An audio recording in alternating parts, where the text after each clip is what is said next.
આ અજિત નારાયણ એટલે શ્લોક બન્યો, જલે વિષ્ણુ સ્થલે વિષ્ણુ વિષ્ણુ પર્વતક મસ્તકે. શું કહેવાય છે? જલે વિષ્ણુ સ્થલે વિષ્ણુ વિષ્ણુ પર્વત મસ્તકે. એ મસ્તકના વિષ્ણુ કોણ? અજિત નારાયણ. જ્વાલા માલા તરે વિષ્ણુ સર્વમ વિષ્ણુ મયમ જગત. આખું જે વિશ્વ છે વિષ્ણુમય જ છે. સૌથી પહેલા સમુદ્ર મંથન ચાલ્યું છે અને હવે એવું કહેવાય છે કે સૌથી પહેલા શું નીકળ્યું? પ્રોજેક્ટ પ્રોફિટ કરવા માટે કરતા હતા, પરંતુ અંદરથી શું નીકળ્યું? ઝેર. એવું હલાહલ ઝેર નીકળ્યું કે ત્રણેય લોકો બળવા લાગ્યા. ઝેરની એટલી ગરમી, કાલકૂટ નામનું વિષ નીકળ્યું. હવે બધાએ કીધું વિષ્ણુ શું કરીએ? બધા ઠાકોરજી પાસે ગયા કે પ્રભુ આ વિષ્ણુ શું કરીએ? ના દેવતા પીવા માટે રેડી, ના દાનવ પીવા માટે રેડી. ભગવાને કીધું મારી આગળ તો 56 ભોગ હોય ને તો જ લઈને આવવાનું, કે રાજભોગ હોય તો લઈને આવવાનું. આવું ઝેર લઈને મારી પાસે આવવાનું નહીં. પણ ઝેરનું શું કરીએ? જેવું ઝેર કોઈ ગ્રહણ ના કરે તો સમુદ્ર મંથન આગળ ના ચાલે. તો ઝેરનું શું કરીએ? ઠાકોરજી કીધું એડ્રેસ લખી આપું છું, એડ્રેસ પર જતા રહો. ત્યાં ઝેર બેર બધું પીવામાં આવે છે. તો હવે બધા દેવતાઓ સ્તુતિ કરે છે. સત સૃષ્ટિ તાંડવ રચયિતા નટરાજ રાજ નમોસ્તુતે. અને દેવતાઓ નીકળ્યા છે. કૈલાસ પર્વત પર મહાદેવજી બેઠા છે ધ્યાનમાં, પાર્વતીજી બાજુમાં બેઠા છે અને દેવતાઓ બોલી રહ્યા છે. સત સૃષ્ટિ તાંડવ રચયિતા નટરાજ રાજ નમો નમઃ. હે આદ્ય ગુરુ શંકર પિતા નટરાજ રાજ નમો નમઃ. સત સૃષ્ટિ તાંડવ રચયિતા નટરાજ રાજ નમો નમઃ.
પાર્વતી પદે હર હર હર હર મહાદેવ હર. બધા સ્તુતિ કરતા દેવતાઓ આયા કૈલાસ પર્વત પર. માતા તવ શક્તિ વામાંગે સ્થિતા, હે ચંદ્રિકા અપરાજિતા. પ્રભુની શક્તિ કોણ છે? પાર્વતી, અને અપરાજિત છે. પાર્વતીજીને થયું આટલા બધા આવે છે, મને કઈ પ્રભુ દાળમાં કાળું લાગે છે. મહાદેવજી કીધું અમારા ભક્તો છે, મારી સ્તુતિ કરે છે, મને જોવા, મને મળવા, મારી આરાધન કરવા આવે છે. તમે ખોટો શક કરો છો દેવી. પરંતુ આ લોકો કોઈ દિવસ કૈલાસ પર આવતા નથી. આજે આટલા બધા દેવતાઓની ફોજ કેમ આવી? મને કઈ શંકા થાય છે. તમે ખોટી શંકા કરો છો દેવી. આવા તો બધા મારા ભક્તો છે, અને ભક્ત અને ભગવાન એક એક સામ્રાજ્ય છે. આવા દો. અને બોલો પાર્વતીજી ટુકુર ટુકુર જોયા કરે છે, કારણ કે એમને ભરોસો થતો નથી. અને સાંભળજો, કોઈ પણ મોટો વ્યક્તિ તમારી ત્યાં આવે ને એટલે સમજી લેવાનું દાળમાં કઈ કાળું છે. મોટો વ્યક્તિ કોઈની ત્યાં બહુ જાય નહીં. બધા દેવતાઓ તો અહંકારીના પુતળા છે. આજે મહાદેવજીની યાદ કેવી રીતે આવી? તો કે છે પ્રભુ અમે સમુદ્ર મંથન કરીએ છીએ, અને સમુદ્ર મંથનમાં ઘણા બધા રત્નો છે પ્રભુ. પરંતુ વિડંબના એ થઈ કે જેવું મંથન કર્યું ને એવું એમાંથી શું નીકળ્યું? ઝેર નીકળ્યું. પાર્વતીજીએ કીધું જોયું મેં શું કીધું તમને? અલા તમને શરમ નથી આવતી? કૈલાસ પર આવ્યા તો ભગવાન માટે ઝેર લઈને આવતું હશે? દેવી તમે શાંતિ રાખો, મારા ભક્ત છે. તો બોલો ઝેરની શું વાત કરતા હતા? કે પ્રભુ કઈ સુધીને કોઈ ઝેર પીવે નહીં, કઈ સુધી સમુદ્ર મંથન આગળ ચાલે નહીં. તો કે કહેવા શું માંગો છો? કે પ્રભુ જો આપ આ ઝેર પી લો તો અમને અમૃત મળે. પાર્વતી માતાએ કીધું હજુ કંઈક વખાણ કરવા છે આમના, કે પીવું છે ઝેર? દેવી આ ભક્તો છે, વિશ્વના કલ્યાણ માટે અગર મારે ઝેર પણ પીવું પડશે તો હું પી જઈશ. અને બધા વચ્ચે એ ઝેર અને વિષનો ઘડો લીધો છે ભગવાને, એ ભુજંગને, અને ઝેરને કંઠમાં ધારણ કર્યું છે. હૃદયમાં વિષ્ણુ છે, મુખમાં રામ છે. ઝેરને જાવું ક્યાં, મૂકું ક્યાં? ભગવાને ઝેરને કંઠમાં સ્થિર કર્યું છે. ભગવાનનું એક નામ પડ્યું છે નીલકંઠ. બોલો શ્રી નીલકંઠેશ્વર મહાદેવ. સૃષ્ટિના કલ્યાણ માટે શિવે શું પીધું? ઝેર પીધું છે. એટલું યાદ રાખજો ભાઈ. મનુષ્ય શું પીવે? બોલો મનુષ્ય શું પીવે? નાના હોય ત્યારે કઈ બાટલી હોય? બોલો દૂધની બાટલી. એ મારે સમજાવવાનું. ઘોડિયામાં હોય બાળક તો શું પીવે? મનુષ્ય દૂધ પીને મોટો થાય. મનુષ્ય દૂધ પીને મોટો થાય. દાનવ શું પીવે? બોલો લોહી પીને. એ મારે કહેવાનું. રાક્ષસ શું પીવે? લોહી પીવે. આપણે તમારું લોહી પીવા આવ્યો છે આ. ધેટ મીન્સ શું? દાનવ. રાક્ષસો લોહી પીવે, મનુષ્ય દૂધ પીવે, દેવતાઓ અમૃત પીવે. પરંતુ કોક જ એવો હોય મારા મહાદેવ જેવો જે વિશ્વના કલ્યાણ માટે ઝેર પીવે. સાહેબ વિશ્વના કલ્યાણ માટે ઝેર પીવે. અને એવું કહેવાય છે કે આપણે પણ આપણા જીવન દરમિયાન કડવા ઘૂંટડા ઝેર સમાન પીવા પડે છે. તમે બધા ઝેર પીજો અને મહાદેવજીને યાદ કરો. ઘણીવાર આપણે કહી દેવાનું હોય છે, પરંતુ મૌન રહેજો. શિવજીને યાદ કરજો કે ભગવાને ઝેર પીવું પડ્યું તો આપણે શું છે?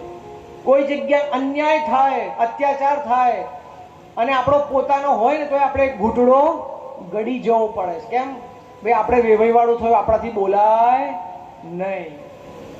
તમે જોજો, સગું કરો ને એટલે જમાઈ ખોટા હોય તો સાસુમાં સાચું જ કહેશે ને અમારે જમાઈ સાચા. ખબર છે આપણું જોખમ લઈને એ જ ફરે છે. હવે જોખમ ઘેર આવશે તો શું કરવાનું? એટલે ભાઈ વેવાઈ થાય એટલે ખોટાનું સાચું ને સાચાનું ખોટું કરવું પડે, વેવાઈની હામું થાય નહીં. એવી રીતે ઘણીવાર કડવા ભૂટડા આપણે પણ પીવા પડે તો પીજો. સંસાર છે, દુઃખનો સાગર છે. અને કડવા ઘૂંટડા શું? અહંકાર પીજો, દ્વેષ પીજો, આ બધું પીજો. અને કઈ ના પીવાય તો મૌન રહેજો. આત્મનો મુખ દોષે ન બધ્યંતે શુક સારિકા, બકાસ્તત્ર ન બધ્યંતે મૌનમ સર્વાર્થ સાધનમ.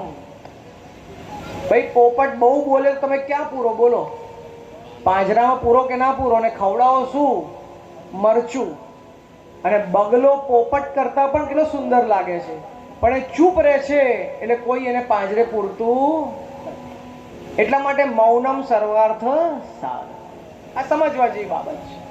મહાદેવજીએ ઝેર પીધું છે, ત્યારબાદ ઐરાવત નામનો હાથી નીકળ્યો છે, ઇન્દ્ર લઈ ગયો છે, કામધેનુ નામની ગાય નીકળી છે, ઋષિઓને આપી છે, ઉચ્ચૈશ્રવા નામનો ઘોડો નીકળ્યો છે, ઇન્દ્ર લઈ ગયો છે, વારુણી મદિરામ પીત્વા, વારુણી નામનું મદિરા નીકળી છે એટલે કે દારૂ, અને દારૂ અસુરો લઈ ગયા છે, રંભા નામની અપ્સરા નીકળી, દેવતાઓ લઈ ગયા, કલ્પવૃક્ષ નીકળ્યું છે, સ્વર્ગમાં મુકાયું છે, પછી કામધેનુ નામની ગાય નીકળી છે, ઋષિઓને આપી છે, કૌસ્તુભ નામનો મણિ નીકળ્યો છે, વક્ષસ્થલે કૌસ્તુભમ, ઠાકોરજી વક્ષસ્થલમાં ધારણ કર્યો છે, અને વીજળીનો ચમકારો થયો, એટલો ભયંકર ચમકારો થયો સમુદ્રમાં, અને તતશ્ચા વિરભૂત સાક્ષાત શ્રી રમા ભગવત પરા રંજયંતી દિશકાંત્યા વિદ્યુત સૌદા મનીયથા. આ ભાગવતમાં જ્યારે લક્ષ્મીજી પ્રગટ થયા ત્યારનો શ્લોક છે. તતશ્ચા વિરભૂત સાક્ષાત શ્રી રમા ભગવત પરા રંજયંતી દિશકાંત્યા વિદ્યુત સૌદા મન્યતા. જેમ વીજળીનો ચમકારો થાય એવી રીતે સુંદર લક્ષ્મીજી સોળે શણગાર સજીને પ્રગટ થયા છે. મારી આ ચોપડીમાં શ્લોક પણ મેં આપેલો છે. કદાચ તમને કોઈને દેવું થઈ ગયું હોય, બહુ ઋણ થઈ ગયું હોય, રૂપિયા ચૂકવાતા ના હોય, તો આ શ્લોકનું પઠન કરવાથી, લક્ષ્મીજીના પ્રાદુર્ભાવનો શ્લોક છે, વિદ્વાન બ્રાહ્મણોનું અનુષ્ઠાન કરાવવાથી તમને જે લક્ષ્મી નાશ થઈ છે એ પાછી આવી જશે. કેવી રીતે? વીજળીના ચમકારાની જેમ. વિદ્યુત સૌદા મન્યથા. તો એ શ્લોકનું અનુષ્ઠાન કરજો. આ ચોપડીમાં મેં આપેલો છે, જે કલ્પેશભાઈ પાસે ચોપડીઓ પડી છે. અને લક્ષ્મીજી આવ્યા છે, પણ કેવી રીતે આવ્યા છે? ફૂલની માળાજી લઈને આવ્યા છે. લક્ષ્મીજીનું રૂપ જોઈને બધા જ ગોઠવાઈ ગયા. બોલો, આપણે હો ગોઠવાઈ જઈએ. લક્ષ્મી કોને વાલી ના લાગે? આપણે બધા દોડીએ છીએ કોના માટે? લક્ષ્મી માટે તો દોડીએ છીએ દિવસથી રાત. કોઈ નોકરી કરે, કોઈ ધંધો કરે, કોઈ ભલું કરે. કોના માટે? લક્ષ્મી માટે. બધા ઉભા રહ્યા. સૌથી પહેલા મહાદેવજી બેઠા હતા. જેવા લક્ષ્મીજી હાર લઈને ગયા, સાપે ફૂફાડો માર્યો, લક્ષ્મીજી ગભરાઈ ગયા. આગળ ગયા, દુર્વાસા મુનિ બેઠા હતા. લક્ષ્મીજીને થયું બધું ચાલે, પરંતુ ક્રોધી પ્રતિ ચાલે નહીં. ક્રોધીપતિ જેનો હોય એનું આઈ બન્યું. દુર્વાસા મુનિ બહુ ક્રોધી હતા, એટલે ક્રોધીપતિ ના ચાલે. આગળ ગયા, કંઈકમાં કંઈક દોષ દેખાયો, પરંતુ નિર્દોષ કોણ દેખાયું? નારાયણ. યસ્ય સ્મરણ માત્રેણ જન્મ સંસાર બંધનાત વિમુચ્યતે નમસ્તસ્મૈ વિષ્ણવે પ્રભ વિષ્ણવે. પવિત્રાણામ પવિત્રમ યો મંગલાનામ ચ મંગલમ. પવિત્રમાં પવિત્ર કોઈ હોય તો કોણ છે? વિષ્ણુ, નારાયણ. અને મંગલમાં મંગલ હોય તો કોણ છે? નારાયણ. માટે આપણે બોલીએ છીએ મંગલમ ભગવાન વિષ્ણુ, મંગલમ ગરુડધ્વજ, મંગલમ પુંડરીકાક્ષ, મંગલાય તનોહરિ. બધામાં દોષ દેખાયો અને નિર્દોષ નારાયણ દેખાયો. અને લક્ષ્મીજીને થયું બસ મારે પતિ જોઈતો હતો, પણ આવો જોઈતો હતો. અને માળા પહેરાઈ દીધી, આકાશમાંથી પુષ્પવૃષ્ટિ થઈ. બોલો શ્રી લક્ષ્મી નારાયણ દેવ.